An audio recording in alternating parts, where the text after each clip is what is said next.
Or at the bottom of East Jefferson, somewhere there. Must be your birthday. It was my birthday last week. Across from the public housing, there's at least a I think couple the of mayor's these. got a birthday. When's your birthday? It's two different sets. Happy birthday! It's today? I saw Is it today? The birthday, like, what she got a prize for. Is it today? Oh, well, happy birthday. Well, it's mine too. Oh, Not Ed. really. Ed. Oh, Everybody Ed. might as well get in on I it. know. Well, the mayor has the wrong birthday on Facebook. I know. I saw Yeah. that. It's always been a bit confusing. It has, and I wish him happy He birthday a needs couple to of fix years. it, I guess. He did.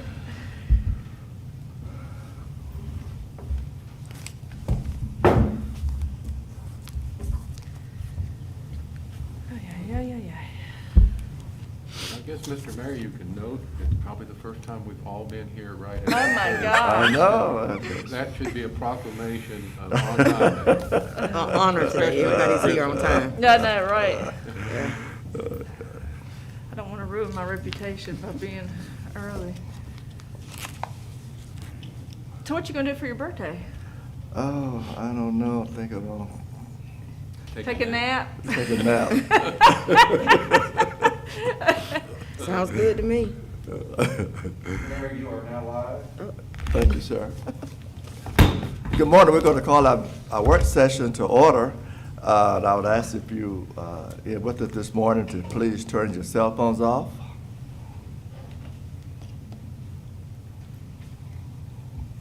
And we would stand and have pledge of allegiance by Councilmember Hodges and prayer by Councilmember Reed.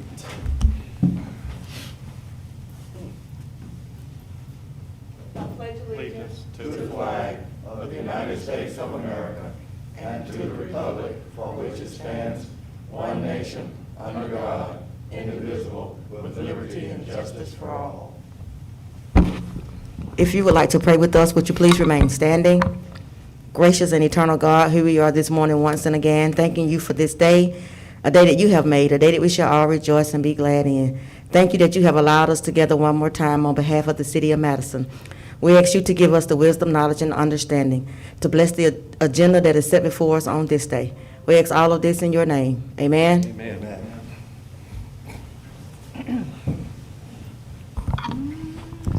First thing on our agenda this morning is Mayor and Council retreat dates. And normally, every year we have our retreat the first of the year, but since Kobe has been with us, we have not been able to get together and have a retreat. So maybe we still need to have that if our council think we need to. And if so, let's try to set a date maybe in April, if April is good. And if the first Monday in April is good for everybody. Is this the one we do up in Athens? Right, but we will probably do it here. Regional office? Yeah, we'll probably do it here.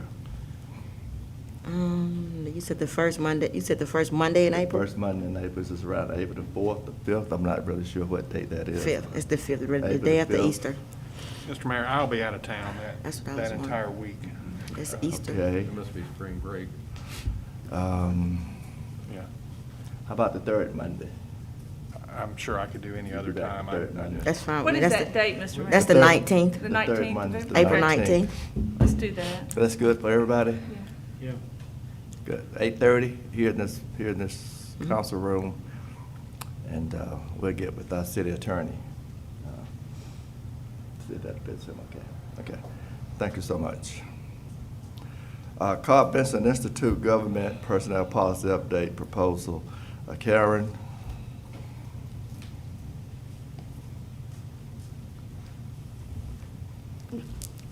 Good morning. Good morning. morning. Morning. This is a proposal from the Carl Vincent Institute of Government to review and revise the City of Madison's personnel policy.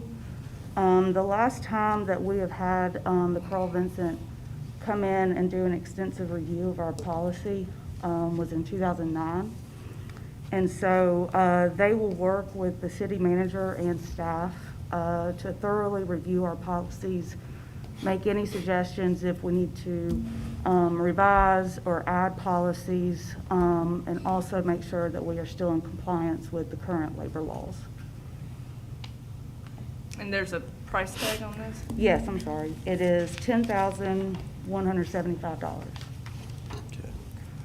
Did they have a time when they could plan to get started, or you still waiting on some? Once y'all approve this, I'll reach back out to them. It says that it will take approximately 4 months to complete. And so I'm hoping that we can get started sooner than later. Okay. Okay. So, with the 2009 policy, will y'all go through what was implemented from that policy and how that policy has worked and, you know, if there's been any holes in that policy, or, I mean, is that Correct. what you're doing? It's like Yes. seeing how you adhere to that policy and where there needs to be changes and gaps filled, is that? Correct. Okay. We've already sent them the copy that they did back in 2009. Yeah. And so, once, if this is approved, they'll start reviewing that and then also discussing with us, any ideas that we have that we would like to see changed or revised or added. Okay. As well as their own input. Is that 2009 report available? Can you, Yes, sir. it can you is. email that to me? I will. To us? I'll send it out Yeah. to everybody. Yeah, Eric is being selfish this morning. He said to him, yeah, I would like it too. No, just me, Carrie. No, not today. Yeah. Okay, this has been, we talked about this, I believe, around the first of the year, so we can get this on our consent agenda, so Karen can move forward with this. The quicker the better, so we can put this on Yeah. our, I think get that's an offer of my great. council member to put this on our consent agenda. Thank you so much. David, Karen, do you have the next one too, or is it David? David will handle that one. Thanks, Karen. But then, Thank you, Karen. he's gonna. Walk down so y'all don't have to bring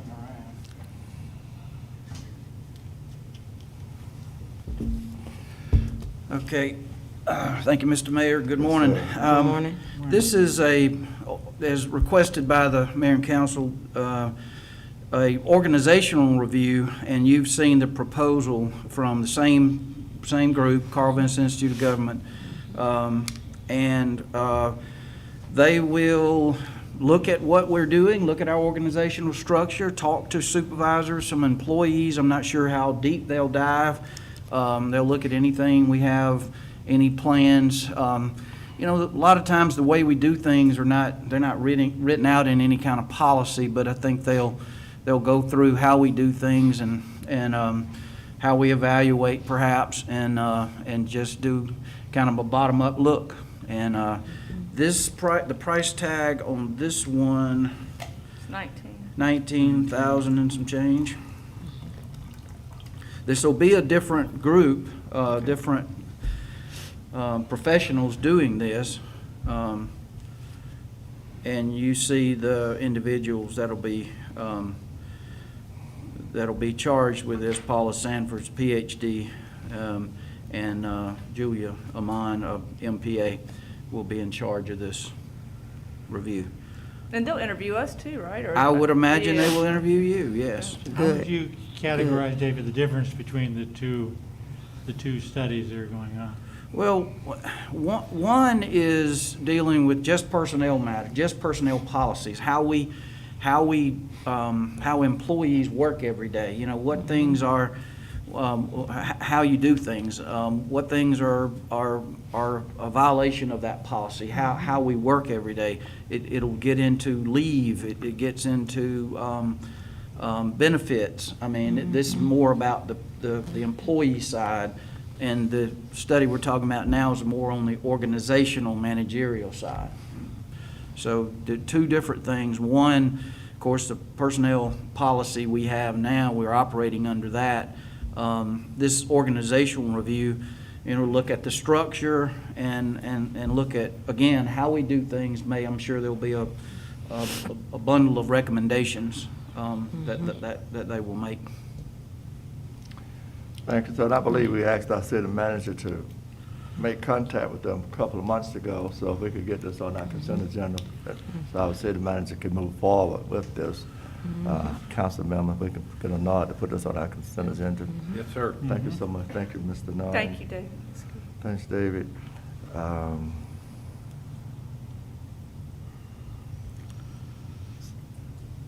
vacation policy that, That I can You do want that to as just go ahead while well. you're there? Karen will correct me if I get anything wrong. It's got it laid out very well here.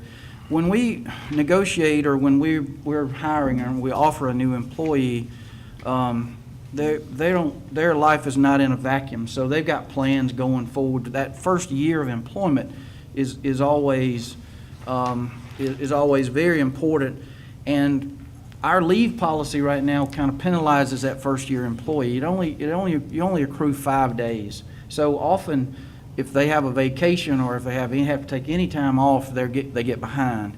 What we would propose is that a new employee would begin to accrue 2 weeks or 10 days per year, just like anybody else. You'd only do that for a year, but it does come up. It is a weakness in our benefits.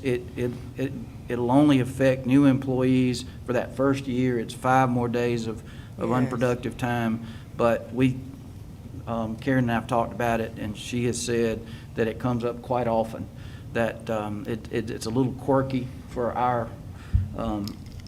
us, and so the first, you see that the first year of employment is 3.33 hours per month, and this would just kick that first year down to the 6.67, which is equal to 10 days in that first year. And you got to go 15 years before you get another 5 days per year.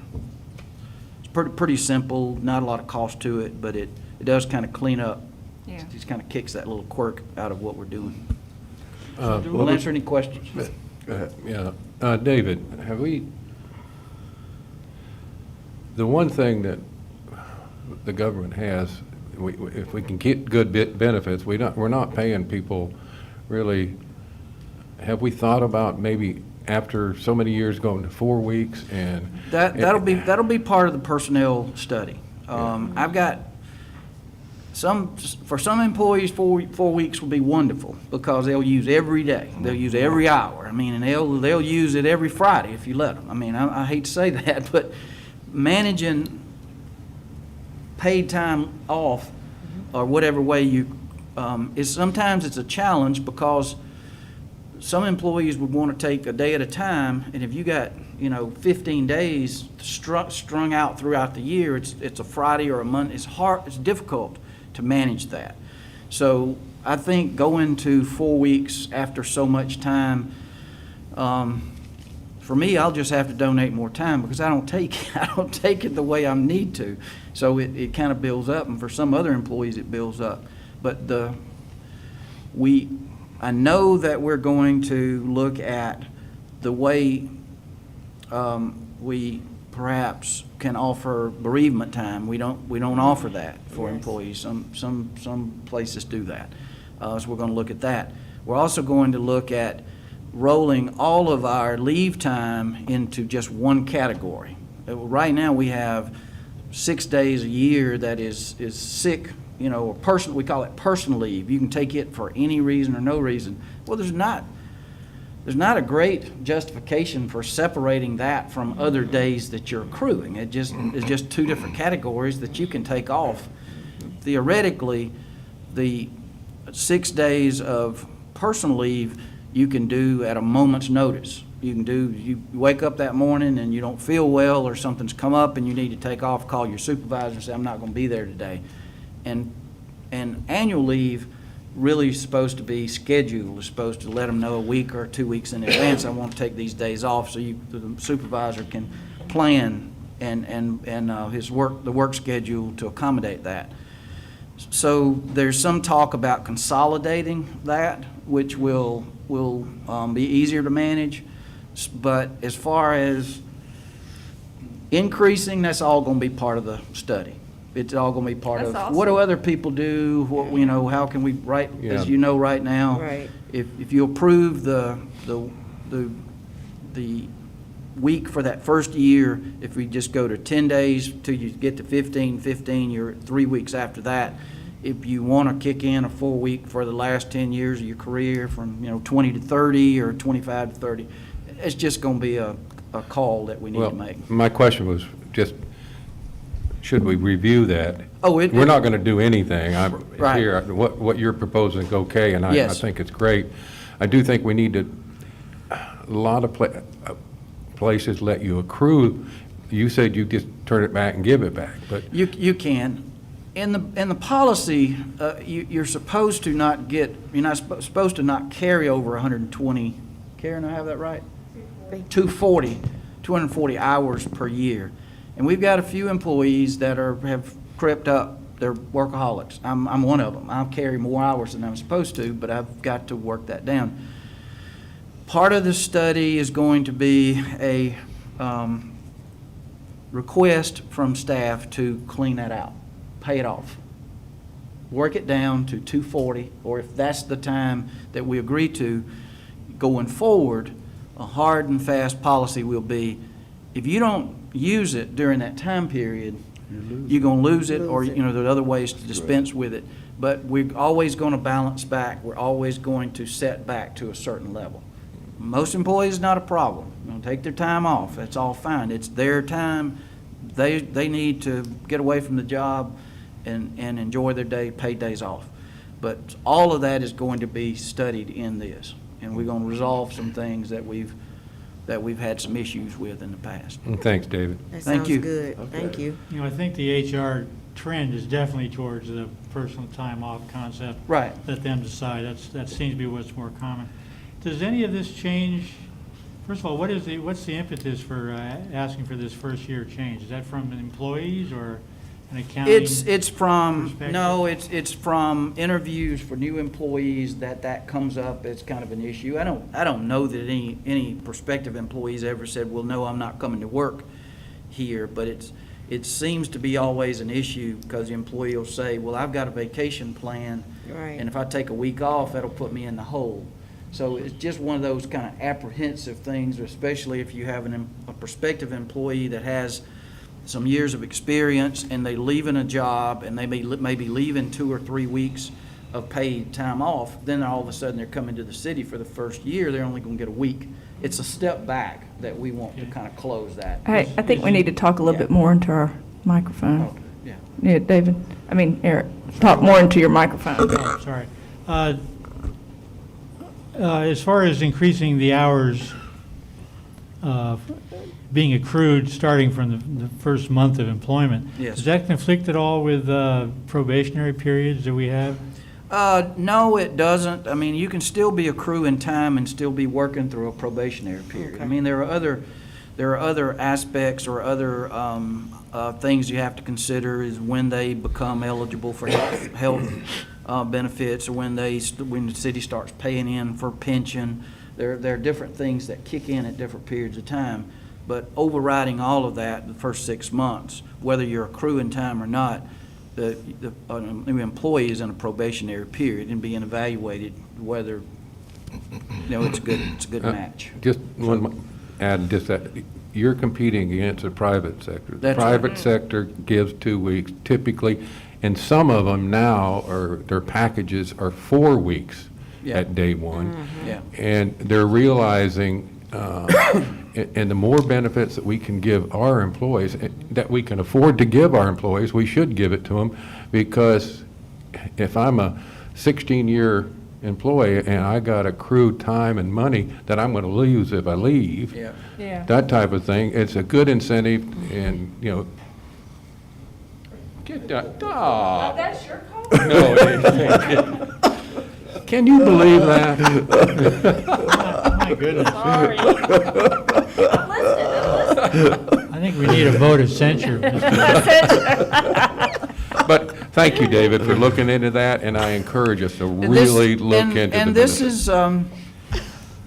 is something that you might say, well, why are you doing this now? You can just wait till the study's done. Well, we're interviewing someone now. I don't know that just a couple of updates on employees. Betsy is leaving us. She's going to the private sector. She does HR and personnel and accounts payable, and does a fantastic job. We hate to lose her, but her last day is today. We have a new custodial employee, David. You might have seen him around doing a fantastic job. He is just hit the ground running. Richard's not with us anymore? No, Richard moved back to Texas. I didn't Oh, know that. Gosh, Is man. David doing the building here Yes. this morning? Yes. Okay, I was Yes. wondering. He's doing a fine job. We have a new employee, Miss Emily, was at City Hall. It's Katrina is now at City Hall. You see her up at the front desk. She's hit the ground running. She's doing a fantastic job learning. And, you know, with Karen and with the other staff and me, we just kind of know stuff because we've been there a while, and I know it's like drinking from a fire hose for her, but she's already helping, answering questions and helping the public. So that's a new employee. We're advertising for help in the gas department. Of course, Betsy's job is open. If you have anyone in the bookkeeping, you know, it's a good job. Bookkeeping, accounts payable, human resources. We're looking for somebody and got that out there now. So, of course, the police are hiring. You know that we hired 2 new officers and looking for more. So, my point being, we're always in Competition. in competition, and if we lose someone, if we got an opening, if we're adding to staff, then we need to be able to negotiate them under the policies in place. And this is just something that we wanted to fix right quick. And we For appreciate reason, you. for a bit of urgency, anyway. Appreciate you Thank being you. proactive. Yeah, thank you. Yes. To give out. And of course, this will go into effect, we won't back up and, you know, I don't think, Karen, we won't go back and grant any days for any people under a year, but their accrual will start, once the computation starts, they'll start accruing 2 weeks for whatever time they have left. Right, Is we that have, correct? yes, I look back, we have 14 employees that were hired within this past year, within. Okay. 14, Wow. including Karen. Yeah. Okay, make those employees feel good. I'm sure. Well, I mean, it's just something that we've needed to Good address for a incentive. while, Yes. and we want to get it done. Good incentive. Thank you. Thank If we you. could get you. an approval from our council Yes. to put this on our consent Yeah. agenda for Monday, Yes. thank you so much. Yes. Thank you, Mr. Nunn. Town Park Memorial Day Bed Ride for America. Mr. Mayor, this is just one that Jim Neesmith called. This was not done last year. You know, this is the motorcycle ride and a big gathering in Town Park. And we've suspended all activities, city-sponsored activities. We've missed festivals last year. We're going to miss some this year because COVID is still out there and still rampant. And this would allow the use of the park. It's technically not a city activity, but it does allow, and we do cooperate to try to control traffic and get people in, and allow the use of the park. This is about an hour long, but it is a very, very well-attended, very, it's a big group. And I didn't feel it appropriate for me to make the decision saying, no, we're not, this will be in May.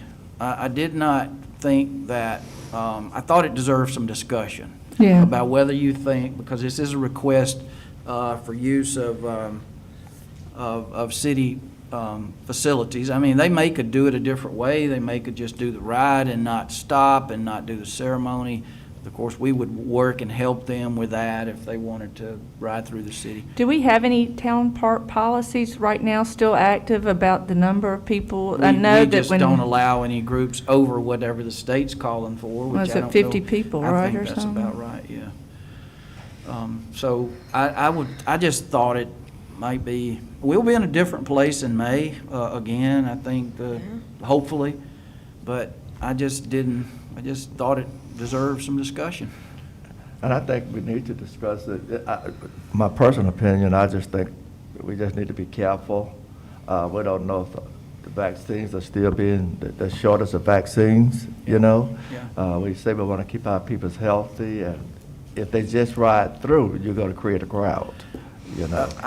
My whole thought was that when the city felt confident enough to begin its own activities, then it would allow others to use the Absolutely. I park. think that's I the, totally I think that's where we agree. need to go. So we will wait until, as long as we can. If Absolutely. the staff feels a certain way, then we'll let you know which way we're leaning when the decision has to be made. and I'll convey that to Mr. Neesmith, and going forward. Right now, it's a strained maybe, but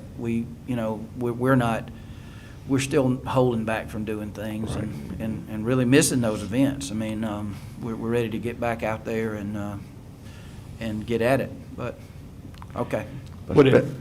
One thing, Mr. Mayor, it is an outdoor event, and I realize it's different in the sense that it's on city-owned property, but folks go to football and baseball and soccer games at the schools and that kind of thing, and not to be in conflict with any state law that mandates how many people can gather, but if since it's outdoors and since they're riding, and I think we should give consideration to letting them in, and perhaps not requiring any city staff to be there while the crowd's there. I don't know, but Yeah, well, I don't feel threatened or don't feel uncomfortable about being there helping with it. I mean, I'm gonna keep a mask on, I'm gonna keep my distance, and we're gonna get those folks in and out. But we then can't control how close people congregate. They'll be there for about an hour. We can't control whether or not they wear masks. I just don't want to open the city up to criticism about allowing an event. Yes. Because, I mean, it will happen. And I know that Sturgis last year in North Dakota, South Dakota, wherever it is, got, roundly criticized for Yes. backing their ears and doing an event. So, it's not the worst thing that it's not done, but I can find out when kind of the latest date you need to know. They're ready to go, they're excited about it, but if it didn't involve city property and it wasn't contra to what we're doing ourselves That's about right. doing our own That's events, right. and we've been denying other people Right. up to this point. Yeah, maybe you could let us for know the kind of drop dead date for, And I'll ask for a decision. I'll ask for what mitigation measures Well, they're thinking I about. usually go to that event, and it's very dense. I mean, people are side by side standing Yes. there. So I think the optics, are just would Yeah. not, I've been to a couple of the political rallies and that were there, and there was not that many people, and everybody was kind of spaced out, and everybody practiced social distancing. I don't know how we would enforce that Right. here, and and, I think the concern too is the concentration at the restrooms, which seems to be unavoidable, really. It may be outside for the event, but they'll be kind of, but it is packed Concentrating for in the the basketball. the park when they It definitely is. come. I Yes. mean, And it's. outside And I- the park park. and the I would also streets. think that the event may be off a bit, it may, the numbers may not be there, but you can't predict that. You don't know. Right. Mr. Mayor, I'd like to add a personal note to this is anytime I'm walking around town and I see a veteran, and a lot of them wear their hats, and sometimes having been a veteran myself in Vietnam, I meet veterans that have been in Vietnam. And just last Thursday, I thanked a man for his service, and he mentioned this exact event and said how much they missed it last year.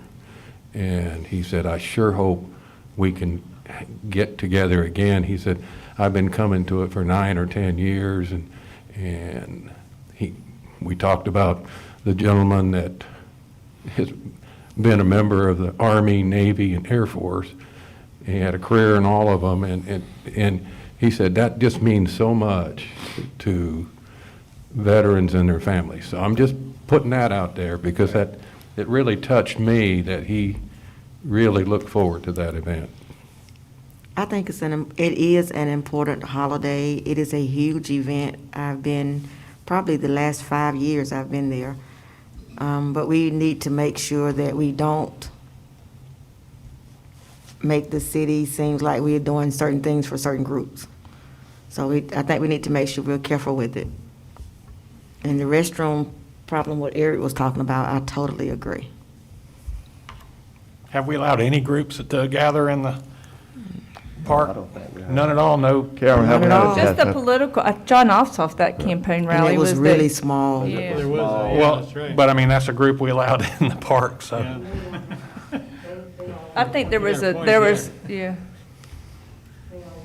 They all wore masks. I think there was y'all mandated some things, didn't you? And I don't know, I just know that I went and it was not It wasn't huge as and, many. yeah. We just need to make sure we pay attention, that's all. And I think it needs to be said that we would not have denied anybody another type of event such Right. as that.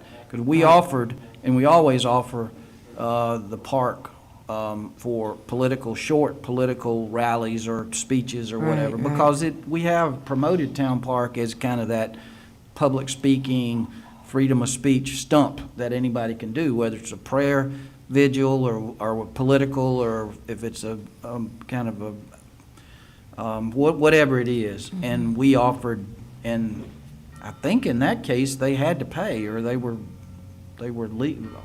They insisted They on did, paying Karen? because they couldn't take anything from the city for nothing, and I was kind of surprised about that. But anyway, that's the only thing that I know about. There may have been very small events. I think there was a wedding down there, maybe more than just a few, but those are very small. How many Five- people? 5 people.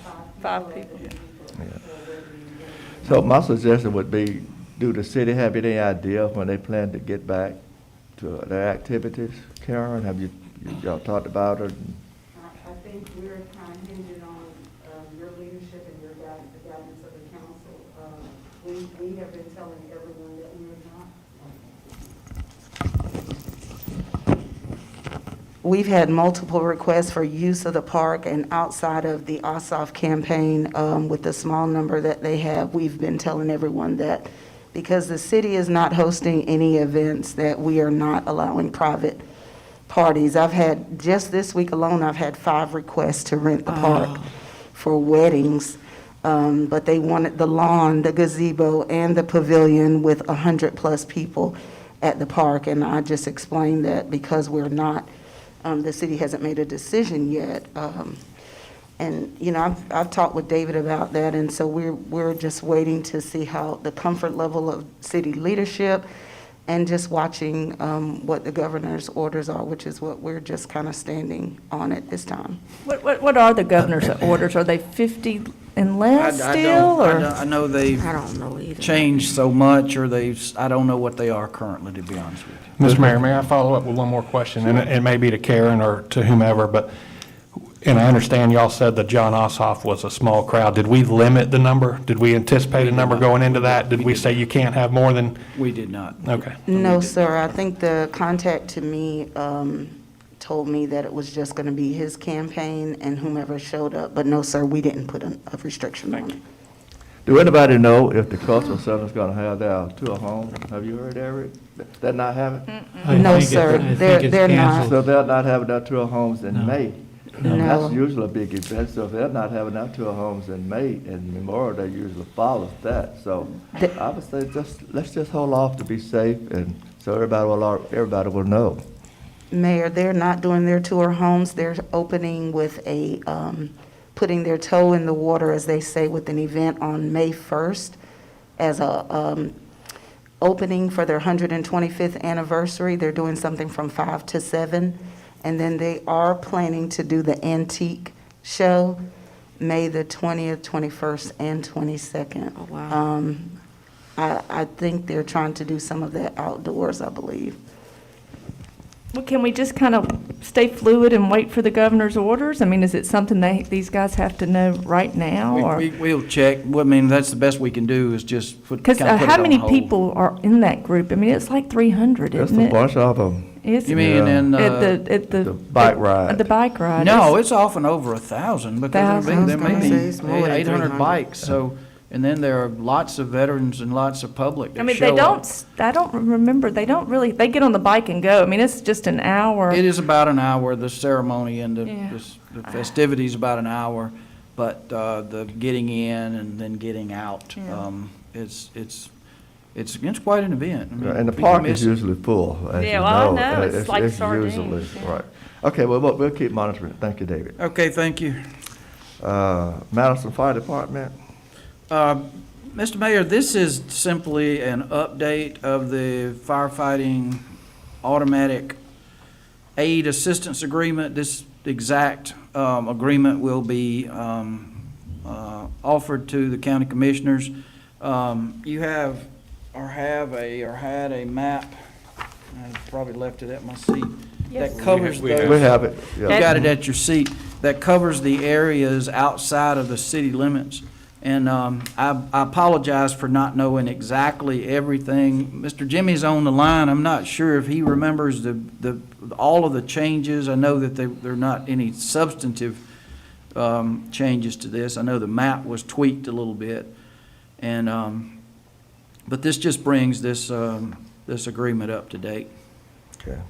You know, when I was looking at this map, I really have to compliment somebody, maybe in the planning department, but I see the little bump out there for Canaan Crossing, am I correct? That's, yes. That we annexed a few years ago, and I wouldn't really have expected the maps Yeah, like actually, this a to few months, reflect that We just few had- months so ago. quickly. 3 months ago, Right. that Yeah. came through. So somebody's on the ball. Gene's here. Yeah, okay, Gene's here. Gene, do you have a mic?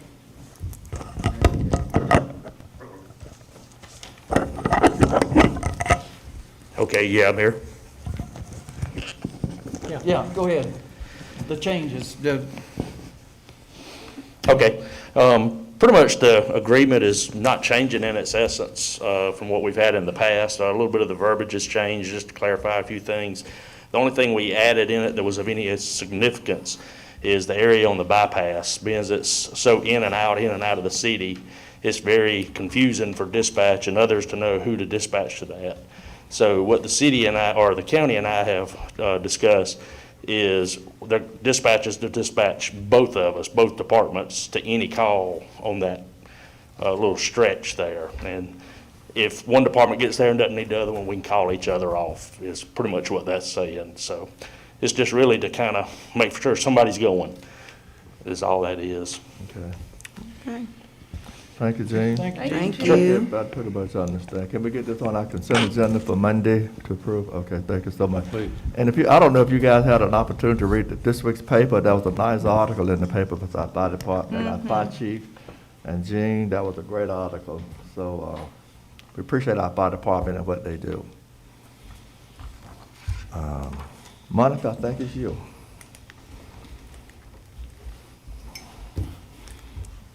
Yes, sir. Good morning. The Georgia Department of Transportation used to have a program called the ICE-T program. That's the Intermodal Surface Transportation Enhancement Act. And that's where our monies came from to do the $2 million of sidewalks and streetlights up and down the 441 corridor. They've rolled that program back out, and of course, as the state likes to do, they rename it. So it has a new name under a new governor, so everybody gets proper credit for money disposal. So in this instance, the new program is called TAP, T-A-P. I do not know what that stands for anymore. I know it stands for Transportation Alternative Program. Yeah, I think that's it. Again, it's for monies that are not necessarily related specifically to a transportation improvement, but a transportation enhancement. So this one, when I talked to David about it, specifically, I'm trying to look to stretch the TLOS dollars that you're already collecting. So whenever we look at a grant opportunity, we're not just out there chasing federal or state dollars. We're trying to say, how do we take the $1 that we are leveraging locally and obtain 2 or 3 state dollars to match it, or federal dollars, trying to make that go a little bit further. So in this instance, David I had looked at all the transportation things that we had in the West Washington Gateway area that overlapped with some of the things that the DDA was doing, and started identifying sidewalks, some of the bridge stuff that David has in the ICE-T list, the secondary access to the cemetery, public sidewalks on 5th Street, and so looked at those and tried to identify where we could possibly leverage that up with state and federal funds. And so that's not necessarily the project that's been selected yet. You'll get more about that coming up. But in order to even chase these funds, we have to have a couple of things in place. And the first thing they do is ask if we have these things. And so the three things on your list today for y'all to read over are the Title VI non-discrimination agreement. There is nothing in that I see that we do that we discriminate on, but we don't have a standing agreement with DOT saying we don't discriminate. The second is a transportation compliance agreement. I didn't see anything in there that we haven't done in the past, but we don't have a current one with DOT. And then the last one is a Title VI complaint form that is for discrimination, but you have to have that form placed on your website. The city has to have adopted the form, put the form on the website so people can complain about us discriminating in order to say we have a non-discrimination policy. These are all things that are pretty standard operating procedures for local governments, but that we don't have in place as of yet. And so today I'm presenting those to you for your review and comment. And then hopefully if we can get those in place and I can finish up the other 5 classes. Karen's done one with me. It was very exciting. On procurement, it would open up us for TAP funding. TAP funding's not small. It's not the biggest grant that's out there, but it essentially allows you to enhance your local transportation dollars that you've collected. And they're looking for, grants somewhere between $1.5 million and $3 million. That's what they're looking for the applications to be. So this would put us in a position where we could apply for, and I keep wanting to call them ICE-T funds. It puts us in a position where we could apply for ICE-T funds. Again, I would need to bring you back the specific project, identify all the transportation elements in it, bring you a budget. These are merely the tools that help us stock the toolbox to get us to that place. And I'll answer any questions if you have. So there will be a list of projects that you'll have based on Yes, the project? so a TAP grant typically is geographically located. So what you do is you identify all the transportation elements that you were doing in that area. Gotcha. And so it could be anything from crosswalks to the railroad crossing to Fifth Street realignment to anything that is identified in that vicinity that would qualify for state transportation, state and federal, because this is Federal Highway Administration dollars. So you identify all the transportation things that are on your either major thoroughfare plan or in your comp plan, or any that you're contemplating to add to either of those. You put the package together, then make a geographical presentation to the council, and then if y'all decided to proceed, we'd make an application. What's the timeframe on that? As with any GDOT project, it's 6 to 8 years. But Start to from finish. what we do, once we approve this, Did then you say years? Yes, years. It's typically 2 years to apply, 2 years for acquisition, 2 years for bidding and procurement, and then start of construction, and 2 years to finish construction. Transportation projects apparently are very thorough. but this is not federal money, this is state money, right? I don't know that I know the answer for that. I think it's both. would guess that it's federal money. Federal money. Yeah. But I- it's been like driven it's- through the GDOT, is It's a that? state allocation that's administered by the state, but I think David's right, I think it's federal money. Okay. Does the revenue that the city receives as part of the T-Splost sales tax, does that qualify as seed money or matching funds for some of these grants? Yes. It can either be T-Splost funds or, well, it doesn't have to be T-Splost funds. It just has to come from local sources. So whether you're using general fund money or whether you're using T-Splost money, both of those would qualify as match. I just went down David's T-Splost list and looked at where the concentration of stuff was. Thank you. My backup idea is that looking at an alternative for light replacement in the downtown. Sounds like it's So, great. Yeah. So do we need to get this on our consent agenda to approve for Title 1, Title 6, non-discrimination agreement, transportation compliance agreement, and Title 6 complaint form? It's Do you up have to a your. time frame, Monica? No, sir, I don't. It could be consent or it could be general discussion. Y'all may have more questions you want to ask. I don't have a drug. I put it on the consent. Put on the. I was have thinking anybody- consent, too. You read your form that was in our package, so if we can get a nod to put this on our consent agenda for next meeting. Mm-hmm. Thanks, Monica. Yes, sir. Ashley, ordinance schedule of fees update. Yes, sir. This, as you'll see here, there are several different places where I've updated some fees. The first being under license and permit, section B. I did put an updated one at your desk, or at each of your seats this morning. There was one under gas that was wrong. So for the amenity permit that we approved, I've added that fee on there for your alcohol licensing. Then, on page 2, under public utilities, gas installation, connection fees, and discounts. Number 1 and 2 did not change, but 3 through 10 have been updated to match the on-bill financing that you all approved. I'm sorry, what is it? Rebate, sorry. The rebates that you all approved, when was that? Do you remember? Couple months ago. November. Yeah, Yeah. November the 7th or 8th or something like that. And on the attachment in your packet for gas range and stove, it says $50. It's actually $200, but that has been updated. And then we're removing the CNG home fueling station. And then we added the contractor incentive is $50 per appliance. And then for Public Works, there are a couple of updates from Gene. He asked that we remove the FDC NOx locking caps because that is a service he no longer provides, and add $125 for fire alarm plan. And in addition, there's a new fee for every time I get an occupation tax certificate, he has to go and inspect the space.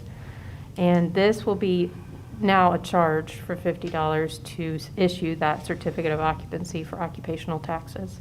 It's something that I think is practiced in cities surrounding us, and so this is just kind of bringing us up to match what others are doing. And I believe that is all. Do we have like a schedule of fees or a schedule that shows how much we've collected? I was looking at the land use reviews. Are those things that have gone up or down over the years? Have there been more permits pulled, that kind of thing? Is there a way that we could, I know it all goes into general fund, but is it itemized as it goes into general fund? Karen? It may get lumped under fees depending on what department it is. Yeah. I'm just curious. It's just something I could look at when we get the. I think we can drill. We'll see if we can generate a report to I'm drill just down. curious to see, how much we've collected over the years, if there's been an increase or We'll not. see what we can do. No rush. Ashley, do you have any comments on the amenity permit thing that we recently put in? Feedback from merchants in town or yourself, your experience with how it's going? Are we heading in the right direction with that? It's going. I mean, it's kind of a new process, new application, new way. I mean, not new way to apply with the state, but it's new, so I'm kind of working through it. I've only had 2 applicants, Madison Artists Guild and Theresa Bishop. I've had interest from at least one more, but they haven't filled out their application yet. I want to mention one other thing, and I don't know if, Ashley, if you wanted to bring this up now, it's just something to think about, the prospect of doing away with bonds for Yes. alcohol licenses. Yeah, I'd mentioned this to David the other day. The state will now, it's all going to be centralized application process. They'll apply locally through a state Portal, website, I guess, yeah. and then also, of course, do the same thing through the state. So it's kind of being taken out of my hands, and I was thinking it might be time to reevaluate the alcohol license and or the ordinance, and clean up a couple of things, take away bonds. I don't know that many cities require those still, and just see what makes sense still and what doesn't. I think this ordinance was updated last time in 2012. So here we are almost 10 years later, and I think we've made a lot of updates and a lot of business-friendly decisions, and so it might be time to just look that over and see what we can do. Over the years, and when I was clerk and was, doing licensing, and over 30-plus years, I never remember that where we went against a bonding company to collect anything. I'm not saying it's a wasted expense, but then you might go that far, because I don't know how and in what circumstance. They pay for these licenses, they know it's a privilege and not a right to have them. You've got ultimate control over whether they keep them or get them in the first place. So again, with streamlining the application process for licenses, the less we are different than everybody else, and, the better off we are. And if it's something we just need to look at and see if there's a practical reason to keep requiring businesses to get those. I mean, Can we- insurance, sure. I mean, background checks, we have to do all of that. All of that has to be done. Residency requirements, the whole thing, but bonds, maybe not. Can we put this on our next work session, Ashley? You could come up with something? Always. Yes, sir. Okay. I'll Okay. add that to it. Thanks, David. Thank you. If we could get a nod from our council to approve the schedule of fees update. No problem. Okay, thank you so much. Mayor Deck. Mr. Mayor, I'm Yes. sorry, I was writing. Was that for the consent agenda? Yeah, for the Yes. consent agenda, yeah. Chris, I think this is you, Mayor. Yeah, I think Deke is in here. Anyway, I want to introduce the mayor. He's a long friend of mine, and there are two types of leadership, I believe, transactional leadership and inspirational leadership. And Mayor Copenhaver was a inspirational leader of Augusta and really did some incredible innovative things for Augusta. He was term limited out of being mayor, so I know that they probably miss him. I would if I lived there. He wrote a book called The Change Maker, which I encourage everyone here to read. It was published by Forbes. His resume is very impressive, but his next act is he started a consulting firm that's going to help cities, and he's already working with cities in South Carolina to try to help them discern the best use of federal money that's going to be coming down from the next administration. The new administration is directing funds straight to cities and counties, and I know that we will probably have some missing gaps on trying to figure out where best to use this money, if we need to collaborate with the county. But I'll let him speak, and perhaps we can retain his firm to kind of direct us, and he knows a lot more about this. Deke, are you there? Yeah, there he is.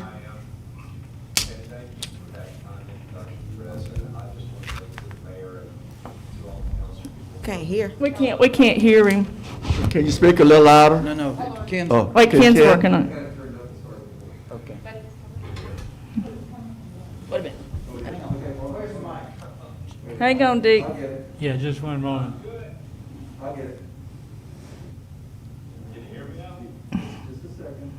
Hang on. Hold on for just a second. Jim Carter, I can hear you on the net here. You can hear me? Yeah, we can hear you. There you go. Good. Okay, great. Well, Chris, thank you for that kind introduction, and just to the mayor and to the council members, I want to say thank you for your service during these times. I had some challenges in my 9 years in office in Augusta, but nothing like COVID. So God bless you and thank you. And as Chris mentioned, I'm really focused now on trying to help. One of the biggest things I see coming for local governments, particularly small to mid-sized local governments, is the $350 billion in direct funding to state and local governments with the Biden stimulus. That is due to be voted on by the House today and to go to the Senate next week. But it's interesting. So in that direct funding package, Georgia is set to receive $8.253 billion, with $4.69 billion going directly to the state and $3.563 billion going directly to municipalities. So for municipalities over 50,000 residents, there will be direct funding from the feds. If you're under 50,000, it'll flow through the state, but you still will receive funding. And it's interesting to me that it's very flexible. There's no time limit as the legislation stands right now on when you have to spend it. It can be used in a multitude of ways. There's money for affordable housing. There's money for workforce development. There's money for law enforcement, which John Vincent, my colleague, can speak to. But you can use it for revenue shortfalls as well. But what I'm trying to do is get local governments to really focus on strategically spending the funds based on needs and doing needs assessment. And I'll give an example. So when I was in office in 2009, that was the last time the federal government gave direct local funding. And it's a lot to deal with. I'll tell you, in Augusta, and I have not found a projection for Madison yet, but in Augusta is set to receive $41 million, which is a lot of money to decide how to distribute that. But when I was in office in 2009, there's a little town in South Carolina that, using the stimulus monies from that package, they built a sidewalk. And they had a great sign saying, this is stimulus dollars at work. Well, since 2009, that sidewalk has become overgrown, and I've never seen anybody walk on it. And so I think these funds will provide great opportunities, but really they need to be strategically focused. So Madison, you're going to get funding for sure, but it's just, I think particularly with a lot of small to mid-sized cities, this just really isn't on the radar screen at this point. And we had a conversation with the executive director of the Municipal Association of South Carolina, who's a friend of mine, a couple weeks back. It is amazing the number of cities in South Carolina that are 5,000 or under. And I know you guys are just over 4,000, but cities that are definitely going to receive funding have a great opportunity. But I do think there's a place for some guidance. And I just want to introduce you guys to John Gregory Benson, who's my colleague, who really focuses on the law enforcement piece. And so, John, I'd love for you to speak to that issue. Absolutely. First of all, Mr. Mayor, Chris, and whole council, I would just want to echo, I understand the thankless nature of your work. I also heard something earlier, at least in one person's specific case. Thank you for your military service, and I love to hear how you were doing your work around so that you could still honor veterans. I'm a retired Navy Command Master Chief, served 20 years in the Navy, the vast majority of that time in submarines. And that combined, I was also a former Gallup Global Consultant, which is sort of the core of my expertise. To echo what Deke is talking about, what we bring to the table are a wide variety of expertise that typically smaller municipalities don't have. It's not that they don't have the drive and the will. It is how do you get expertise without having to hire directly or having to spend a bunch of money with some people that maybe don't know what they're talking about. And our overall approach is quite simple. This money is going to come. And there are going to be guidelines in how it should be spent, but to Deke's point, not a lot of oversight in how it is being spent, which can be good and that can be bad down the line when the government comes back and does an audit. What we do at our core is we have expertise in a lot of different areas. My specific expertise is in law enforcement development, especially in the community policing aspect of it, as well as leadership development of staff. And that comes my Gallup time and my senior enlisted time in the military sort of morphed to the private sector. But to Deke's point, the most effective approach, and I already heard you're doing some cool stuff. You're evaluating your HR processes, very smart. Workforce is very different today than it was 15 years ago. And you're evaluating your structure, also very smart. Probably our largest value, in addition to our individual expertise, is we have a holistic approach to municipalities. When you do an affordable housing project, everyone understands what that does for people as far as affordable housing, but it also drives workforce development, and it also is directly tied with law enforcement. So we take a long view and help people get efficiency of scale by saying, what can you do, either with stimulus money or with your limited existing budget, to make sure you're working holistically so that your water department actually understands how they are directly tied to fire, because without water, nobody's putting the fire out, and the same and opposite, and the same thing with other areas of your city. A holistic approach is very much a submarine approach, and the submarine approach is everybody should be familiar with each other's jobs, and the more cross-functionally you work, the more efficient you will be, and the better you will spend your money. Given what Deke is talking about, you are going to get a fairly large influx of money, directly or indirectly through the state, and how well you plan for that and are prepared for that and are not surprised for that, the more good you'll be able to do with it. So I appreciate your time. Thank you for your service to the community. And for that one veteran I heard, and there might be more, thank you for your service directly. Thank you. Thank you. Do you guys have any questions, or are you interested in let's talking through this and seeing what the next step is? Because as you heard, we're getting the money, and we just might need somebody to help us figure out the best way to use it. David, what do you think? I was, when I thought about this on the way in this morning. When 9/11 happened, we were all in shock. When we got out of shock, the federal government started throwing money at us, especially public safety. We bought stuff. We use it, and it's great, but I see this repeating again. So I want the city of Madison to do 10 years from now, 20 years from now, projects that we can look back and say, we just didn't take the money and just spend it any way we could. We really need to think outside as far as the envelope will go and do some things that we otherwise would have loved to have done, but couldn't afford to do them. I agree. Either in that time frame or to that scale, but I would love these guys' help. I Okay, really so would. I think the next step is, Deke, that the city manager will reach out to you. Does that sound good? Sounds good. Yeah. Keep the conversation going. And we'll keep the conversation going. So, thank you so much. That is perfect, and I will Thanks, tell you, guys.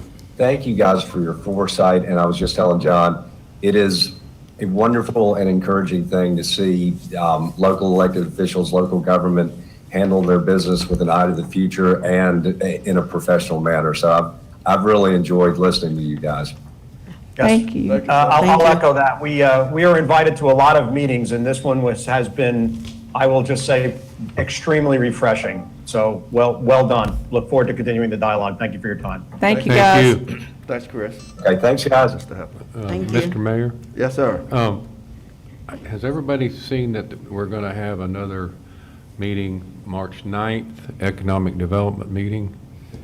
I didn't know anything. I've not sent that out. I got that from Bob a day or so ago, but I've got to distribute that out to everyone. Yeah, I thought that might be something we could invite these folks to come to and just listen, because it would also, the county and the city, I really liked that presentation, and might talk to Bob and see if we can just. I would hope that he would utilize technology and these guys could attend, but virtually. Yeah, or that'd be anyone great. else that would need to come or didn't feel comfortable coming to a meeting where there's any number of people. But we're I think it's going to be over at the Freshman Academy. Freshman Academy, Yes. so. I'm sure they'll have, they got technology and So, hopefully we can work and you that know, out. Deke was the mayor of Augusta, whatever, it was a, Consolidated government. consolidated government. So I know that the county might, there's going to be some things, especially with workforce housing, because we don't have a lot of land in the city limits to develop, so that we might need to ask them if they want to collaborate on some of these projects at some point, if, because that, there's going to be some crossover there, I would imagine, with law enforcement and. Okay. Sounds Thank you. good. Okay. Downtown parking resolution ordinance amendment, downtown parking. Karen, I believe that's you, and maybe Mr. Malcolm.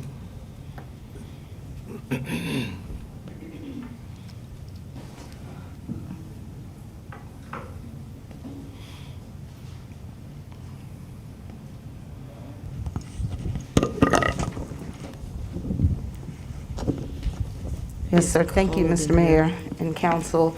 At the previous work session, I believe, there was a discussion beginning about parking in downtown, and Councilman Hodges presented some concerns and some things that merchants or constituents had brought to her attention regarding parking, and I was charged with leading a study of downtown parking. And as you all know, there have been some very extensive studies done of parking in downtown over the years. So this is kind of a follow-up to some of that. And in meeting with our city manager as well as Philip and I, he allowed me to accompany him on his walk downtown, looking at parking and how he handles parking concerns in the downtown. And so following that, we had a meeting with our city manager as well as our police chief and Philip and myself. And we talked about something that we could do pretty proactively and pretty quickly to help, hopefully, to alleviate in the short term some of the concerns that were addressed at the last work session. So in front of you, you should be able to see up on the visual 2 options following that meeting that we drafted for your consideration as revisions to the current parking signs that are listed downtown. And as you know, currently there are signs downtown that say 2-hour parking limit, 9 a.m. to 5 p.m. There are also some 15-minute parking signs as well in front of the post office and right here on High Street, I believe, right here for City Hall. But in front of you are 2 options for your consideration where we're wanting to just soften, if you will, the language a bit. We don't want to come off as it being a punitive change. We want our downtown to be welcoming to our visitors, to our patrons, whether those be out-of-town guests or even those who are residents of the city who want to come and do some shopping downtown. So option 1 gives you one set of language where we're stating that parking is just reserved for downtown visitors and patrons, both of them listing the section of our ordinance that addresses downtown parking. And option 2, the language is slightly different, addressing that parking is reserved for our downtown guests.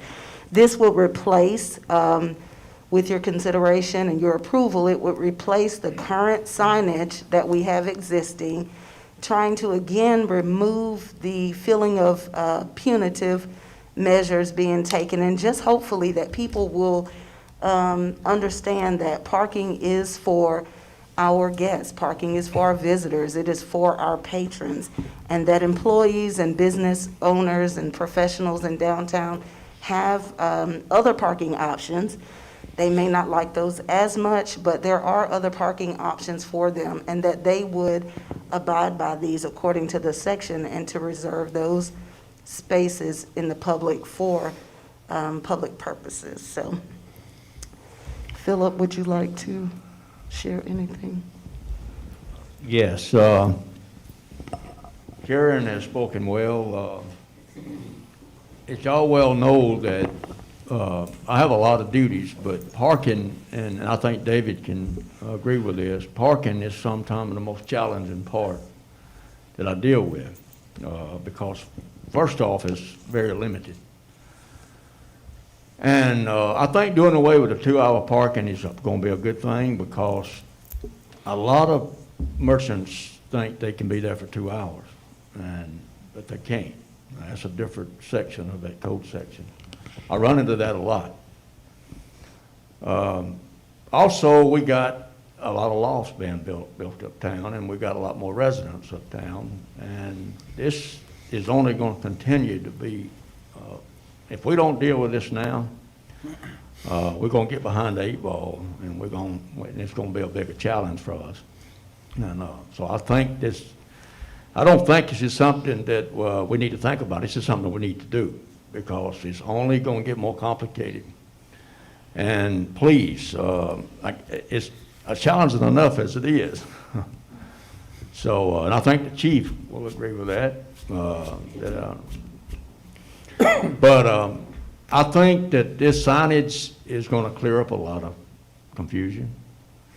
The tenants uptown will also be under the same regulations as the employees and the business owners.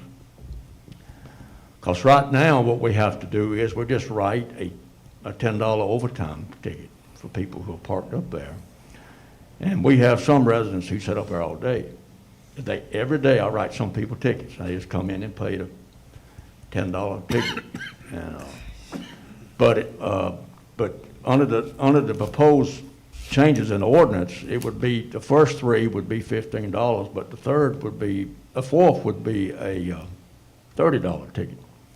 I think that would probably get some people's attention, especially if I start paying $100 a week in parking. I think they would probably find some alternative places to park. This is something that really needs to be taken seriously, because I manage this because that's what y'all pay me to do, but it gets challenging sometimes. So Philip, right now, do we have enough parking for all our business owners? Where do our business owners park when they're not parking in front of that business? Where do they park? They can park on that lot by Amici's that we have. There are 15 or 20 different places. I mean, some of these are nuanced solutions that people have. Maybe they went to another business that has a parking lot and say, may I park in your parking lot during the day? And that's allowed. I'll give an example that Madison Drug has never had a problem with people parking. We've even had city employees that parked in their lot. And since it's a rather large lot and hadn't caused a problem, they're very gracious to allow that. I know the Bank of Madison has made arrangements for some people in some of their lots. Until that becomes a problem, then I think and I'm not speaking for them, those are just examples. The church parking lots, the Methodist lot behind Amici's may be a spillover area, and you got the Amici's parking lot there. We've got Behind the courthouse, behind the courthouse is. Behind the courthouse, county public parking, Yeah. city parking next to this building, just outside here. It's not much of it there. You got parking in alleys in different places. And I don't want to get into that, because there's an equilibrium in those alleys that you don't mess around with too much. Don't mess with that one. But it's just and we have some untimed parking down on the end of Hancock Street that we've got to continue to evaluate. I think the only parking lot the city leases right now is the this Ginger McFadden lot. I think I can't remember exactly what it is per month right now. It's very, very, very reasonable cost. $250 per month right now. Do we have a long lease on that particular? No, spot? We don't. So she can at I any think we're month moment to just month come on up and that. say, Yeah. Okay. But I think people find their solutions. Either their business provides some parking, but there's public spaces, there's opportunities to park within a reasonable distance. Also, another city, I don't know why I forget this, Jefferson Square Parkside is spaces for those businesses. Some are reserved for the residences in the condos that were as part of the original agreement, but there are other spaces in that lot for Godfrey's Warehouse, for any of the businesses around there. You may remember when the parking around Town Park was first developed, it was untimed. And then when we timed it, it was a bit of a I remember. bit of an issue. Not a But bit. there, Everett Royal has a lot of parking behind the James Madison, and he provides a lot of his own parking. So I think parking is where it can be, and the city will always need to find opportunities to provide public parking. But last we looked at it and we counted downtown spaces, I mean, it was sufficient spaces for the businesses. I think, you may have to walk a few spaces. Some are filled up at times and not at others. So it's just I just keep going back to, there's no such thing as a parking problem downtown. That's right. No such thing. It's a good problem to have, It's a yeah. good problem to have. If you got plenty of parking downtown, you got other problems. So the kind of that equilibrium, that dance, the city and, as far as enforcement and the business owners, it's just always going to be kind of kind of that thing, is how long can I do it without, without getting tickets? I know I got 2 when I worked for the county 33 years ago. First times I parked my little yellow sports car on the street. Oh, my It was God. easy for Travis Stapp to find out who I was and to see me. So he whacked me a couple of times. I shouldn't say that. I don't know if it was Travis, but I paid my tickets and found out how to pull on the other side of the courthouse. So it's just a learning opportunity. And also in this, you have an amendment to, in your packet, you have an amendment that simply adds the word resident. That's a quick fix. That's not a comprehensive change. I mean, but it will plug a hole in the ordinance. So how that we're how dealing quick do with. you plan to have these signs up, the time limit? If, we'll look at it, we'll make final changes. I'm sitting here thinking if we need to add words about no time limit or no, do we need to actually say that a visitor can park there as long as they want to? We're gonna keep thinking through this Yeah. and to see what kind of questions, maybe run it by the Welcome Center, because they're often asked questions about You signs. could also put, I mean, I like the simplicity of this, but if you wanted to put a QR code, Yes. people are doing that, and that way it kind of explains the rules, and that way you don't have to put so much on the signage. That's a great idea. You could do a QR code, and people are getting used to doing that with their That's phones. right. And I also, I'm not sure that, like, the parking spaces directly in front of the post office No. shouldn't remain 15 minutes. I mean, hopefully we can revise, or hopefully, if we just have to change the signs, we can let the time park in just those places where it needs to be, Yes. perhaps, maybe in front of the banks, or where people are coming and going, that those wouldn't say, well, you're offering, these spaces are important to us, and I'm not calling out just for places that people come and go pretty Yeah. quickly. I think that's reasonable. So if I understand this right, not talking about the special places you're talking about, like banks and so forth, but everywhere there's now a 2-hour zone sign would be replaced with, for example, the one on the left. Yes, yes, And- and it would just change the message that, And I assume the business owners, they're not going to be allowed to park there, Or their employees. or their employees. Mm-hmm. And is that enforceable, Officer Malcolm, from your perspective? Yes, sir. I know most of the business owners. That's one of the challenging things of my duties on this, is because, give you a prime example, a business hires a new employee, or they buy a new car. It's always a learning process.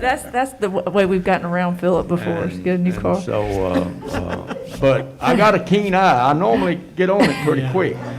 You might get me for a little while. We have like this little if bit Philip, of, if He knows Philip, the cars. if Philip walks, and then if I walk at lunch, about the second time or the third time I see the same car parked in the same spot at the same time in the middle of the day, I say, that person must work here. I mean, there are patterns that are fairly easy to pick up on. So again, I say, it's a dance. It is just something that is worth keeping in place, because it makes Madison, it creates opportunities for guests to have convenient parking downtown.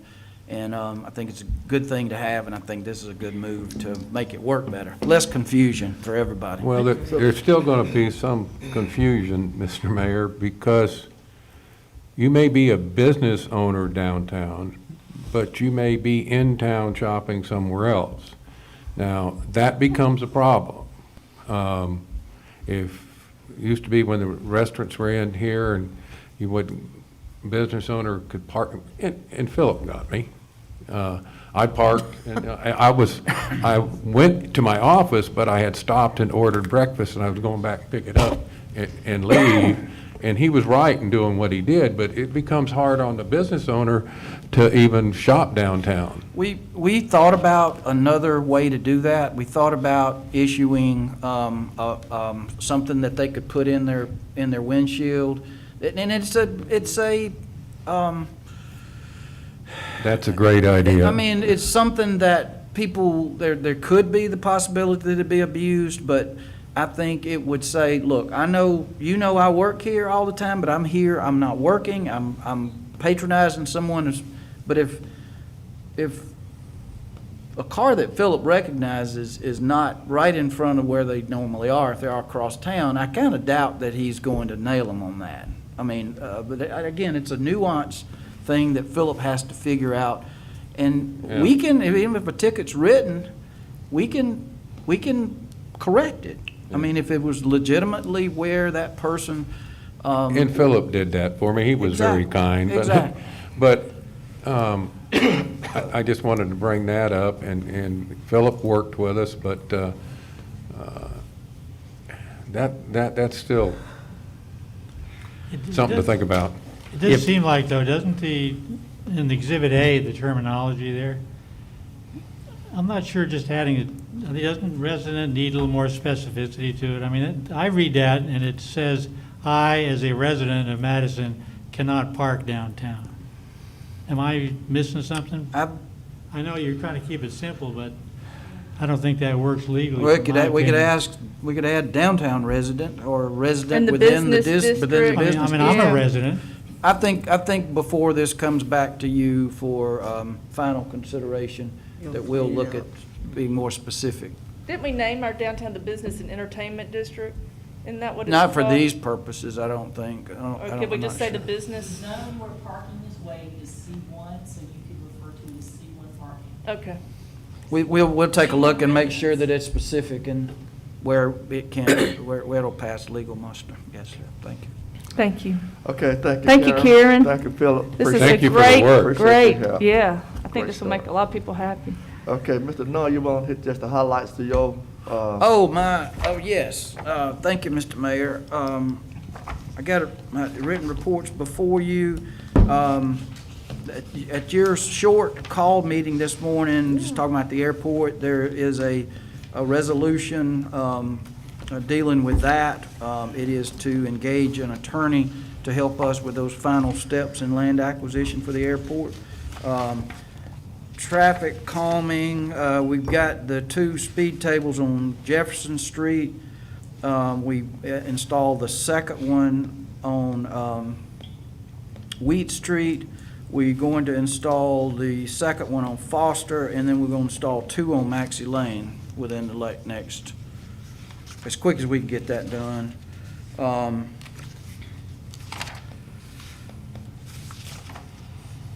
to think of what else. I'd invite anybody that has time to walk out and walk into the old City Hall building just to see. We've done some selective demo over there. We've taken ceiling grids out. You can really see the old stuff that's been above the drop ceilings for years. We've also opened up some of the old corridors. We haven't taken a lot of the studs or anything out yet, but you can actually see how the flow of the building is going to be. To invite you to do that. I'll walk over there after the meeting. We settled in at 285. I think the big challenge is going to be when it's time to move back to get some I know, people out of that is there. a great use of that building, Really isn't set it? up well It for us. is.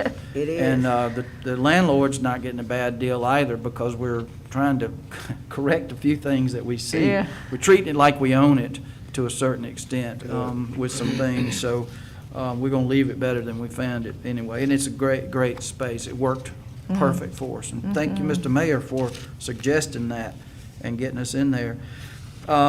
Rebates on natural gas, you updated the schedule of fees, and thank you for that.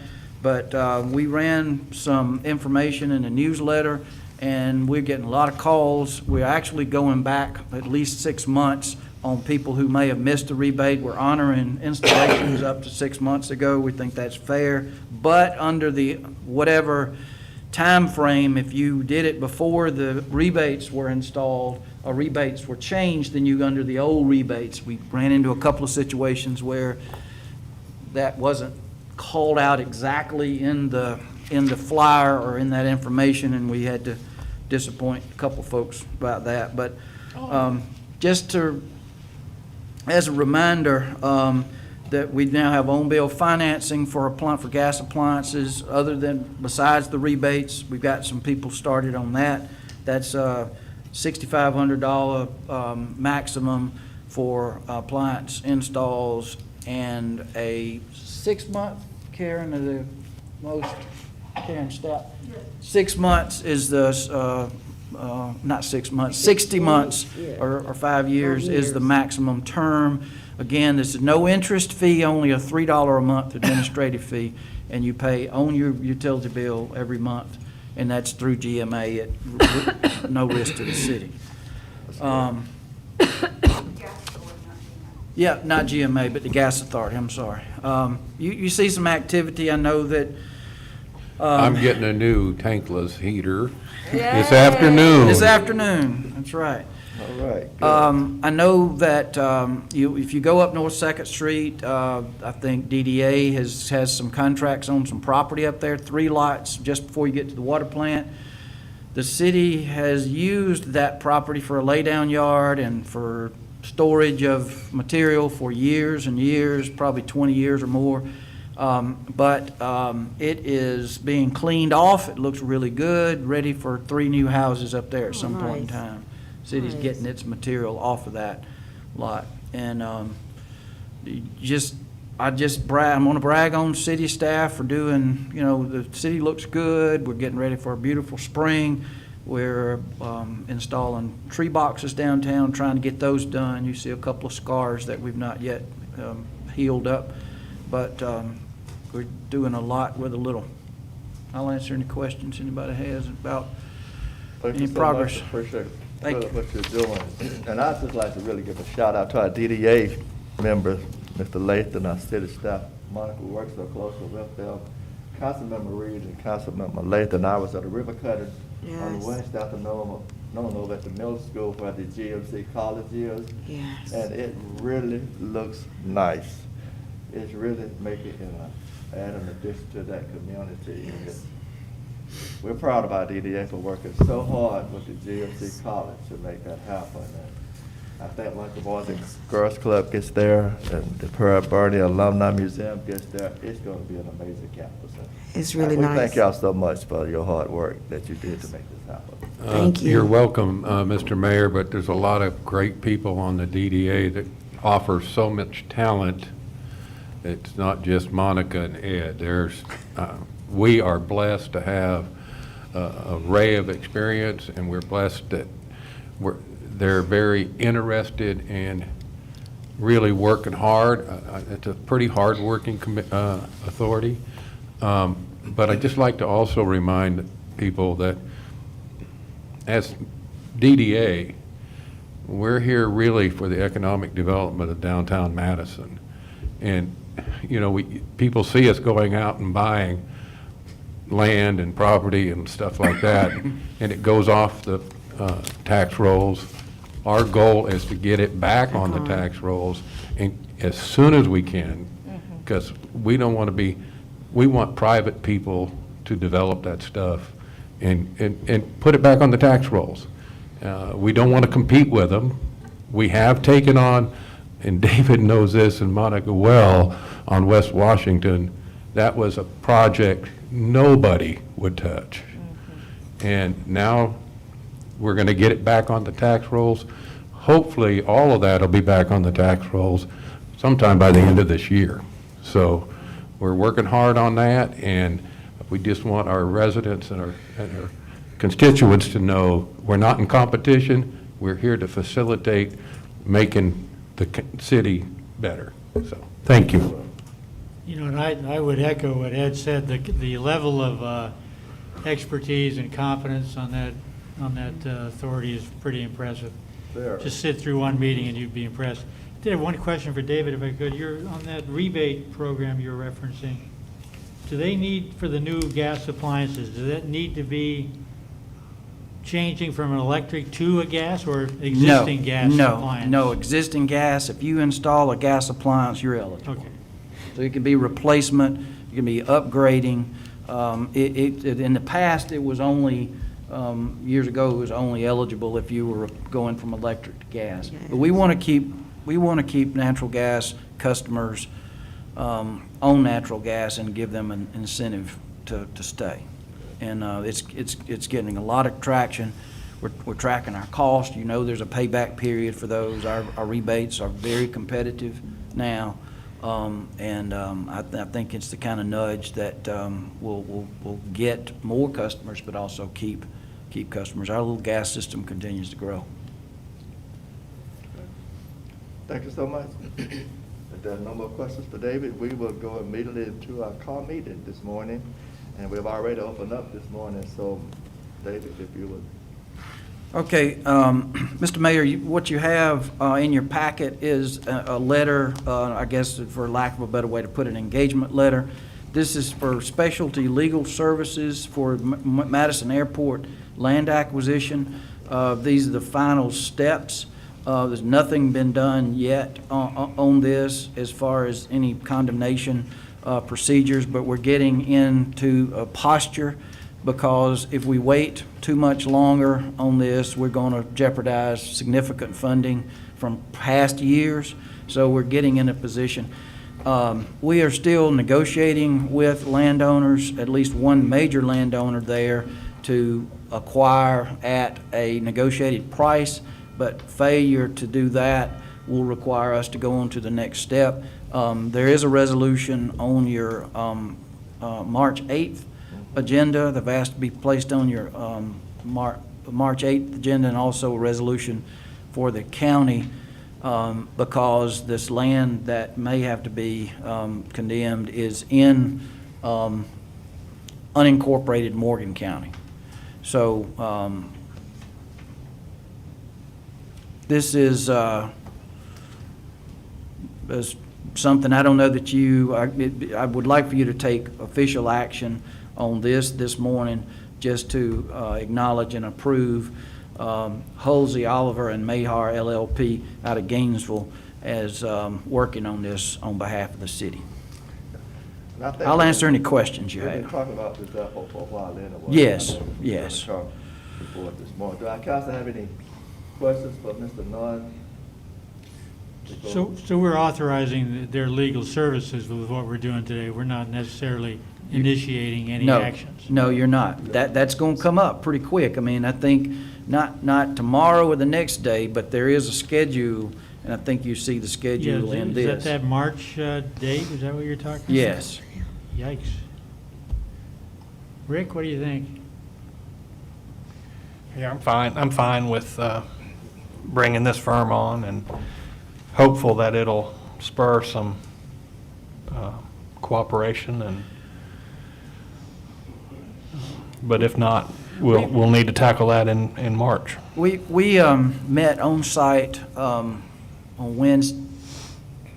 Wednesday. Yes, on Wednesday, we met on site with attorneys representing the property owner. We met with the engineer, met with the land acquisition company, Ms. Green. So there was a group of us. We walked out and we looked, and access, because it is a big issue for the landowner, because as you remember, the land acquisition for the major parcel just goes down a narrow strip down one side of the runway and across the back, and then up one side again. So it's narrow strips of property, but it does essentially divide that farm, which has about a 500-foot connector between the two. It divides the piece to the north and to the north and east into a separate piece of property. They're no longer connected. So there are issues regarding that have to be addressed, access issues, and so we're working through those, or we're attempting to answer questions, give assurances to the property owner regarding that. The money, Mr. Mayor? Yes, sir. I move that we authorize the legal services for the city of Madison. For Halsey, Oliver. and Right, I was Mahar. trying to get to it, but somehow it Yeah. got in. Get a second?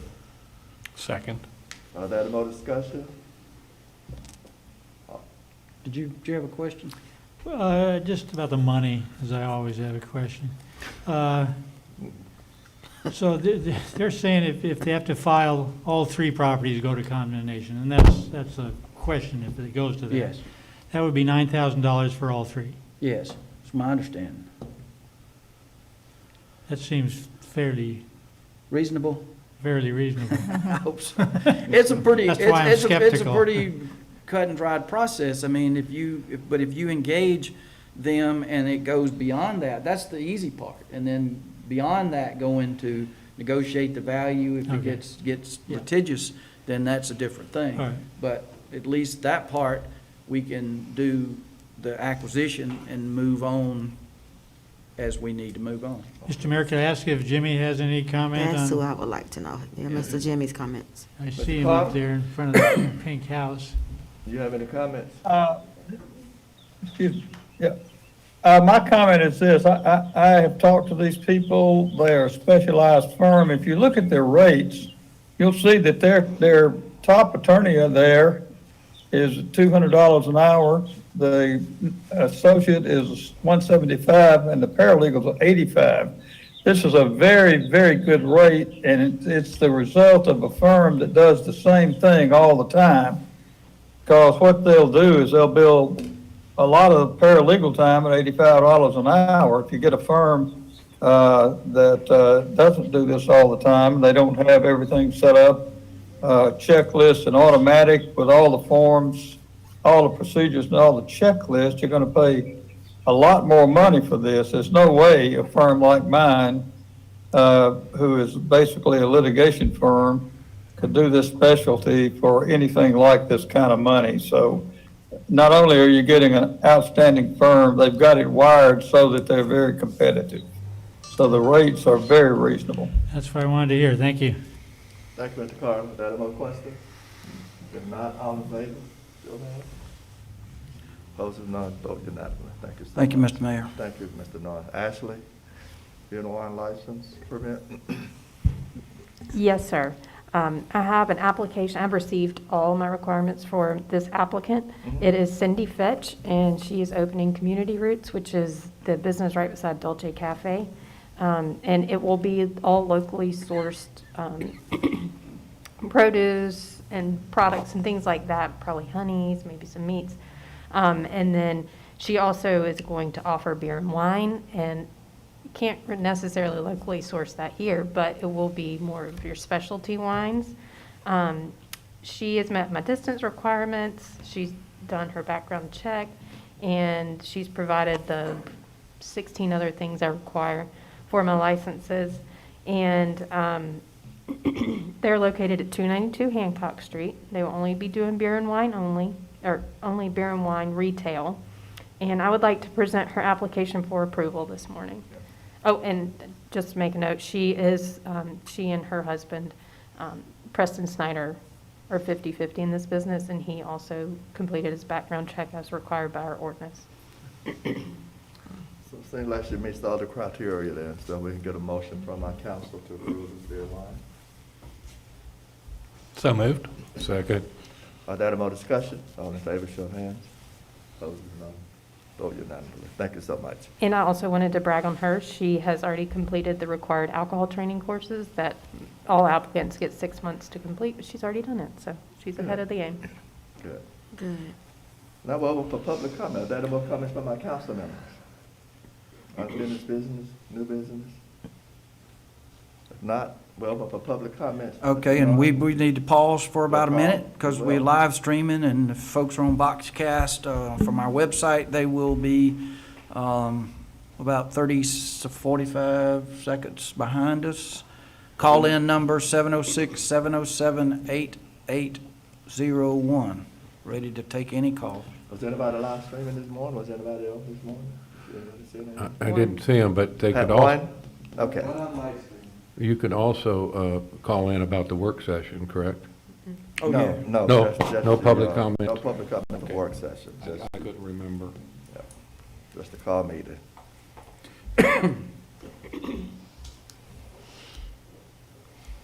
Ken, are you timing? No, sir. I'll start. We'll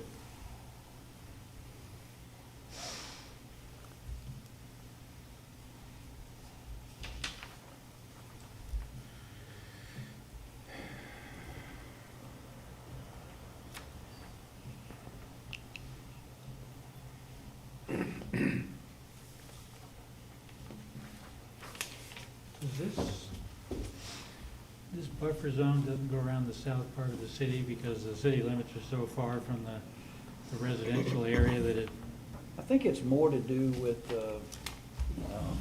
where the water, where the water system goes. This is a bit different than call zones. I have to.